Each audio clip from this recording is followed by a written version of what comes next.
Doing a quick roof inspection 3 years after we did this roof. Everything's looking good. We've got clear caulk over the nail heads. The big whirly there is actually pulling out a tremendous amount of heat. In fact, if I put my hand there, I can feel that. It's a difference in temperature there. That's good. So it's actually pulling any of the heat out of the attic, so it's going to extend the life of these shingles.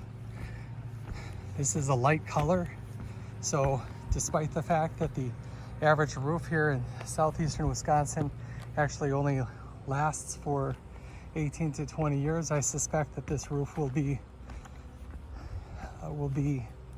here for probably 30 or maybe more years. You can see, okay, you've got the nail heads on the vents. Those are caulked with the clear caulk. That's good. Looks like some of the tannins from the leaves have built up behind and maybe stained the shingles a little bit.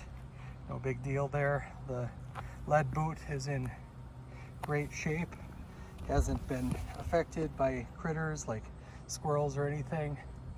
The cap shingle is installed from south to north. So the nice thing is that the winds will then, instead of, if there is a heavy windstorm, they'll actually shed over each individual shingle. So this roof is in great shape.